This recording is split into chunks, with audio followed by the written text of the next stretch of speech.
Karamihan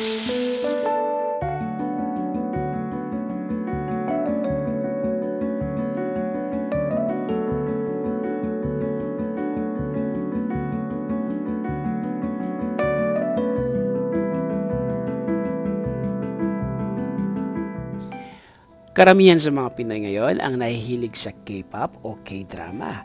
Kaya ang lulutuin natin for today ay isang Korean-inspired dish.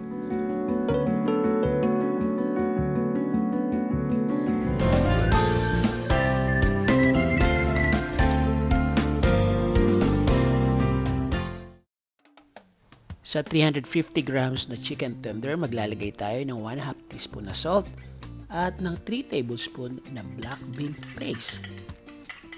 Mabibili itong black bean sauce sa mga Asian supermarket. Imimix lang natin na maigi ang lahat ng mga ingredients at imamarinate natin to for about 30 minutes hanggang 1 hour.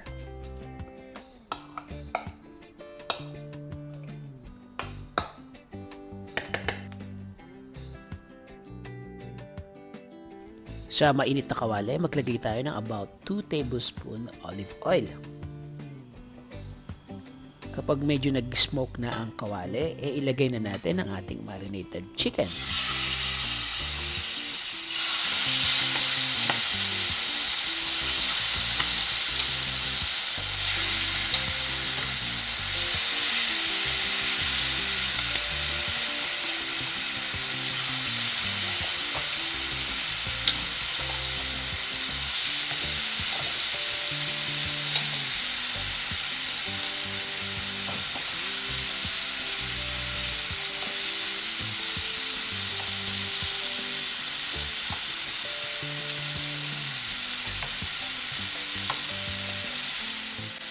Ipapan fry natin to both side na mga 5 to 8 minutes.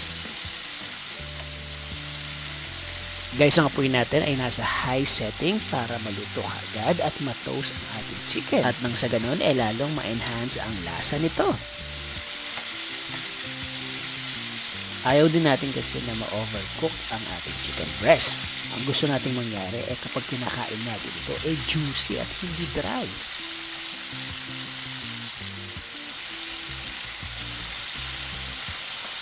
Ayan, at pwede natin itong hanguin at itabi muna pansamantala.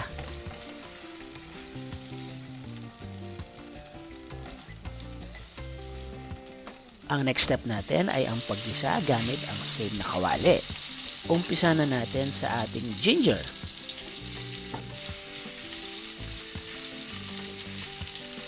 After about few seconds, pwede natin isunod ang garlic. Isutay lang natin to for about 10 seconds at pwede na natin isunod ang onion.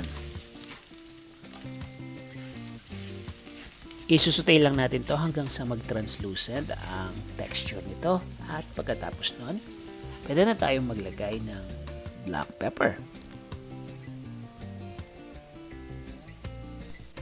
Maglalagay din tayo ng chili flakes. Isutay lang natin muli.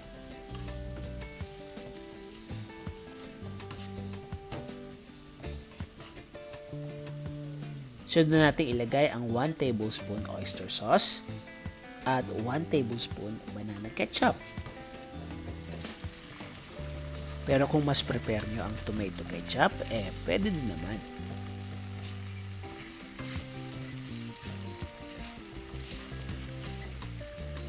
Ayan, at ngayon, ilagay na natin ang 1 teaspoon cinnamon powder.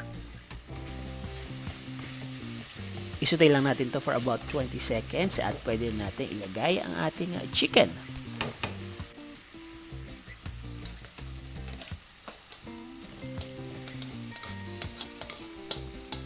Haluin lang natin to at isisimmer natin to for about 3 minutes at habang hinihintay natin yon, gagawa tayo ng slurry. Sa maliit na bowl, maglagay tayo ng 1 tablespoon cornstarch at 1/2 cup na water.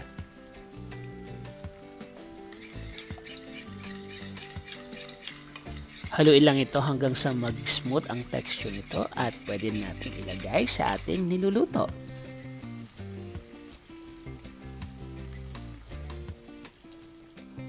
Haluin lang ito ng dahan-dahan hanggang sa makut lahat ng chicken.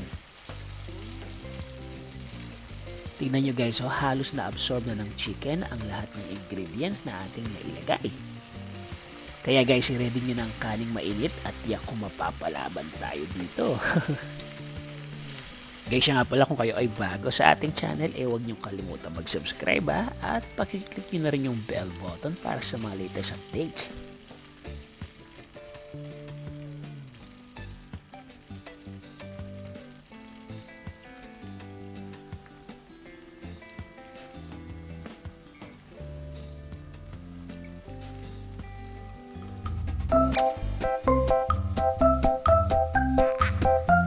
Presenting ang ating chicken and black bean sauce. Kung nagustuhan niyo ang ating recipe for today, just comment down below.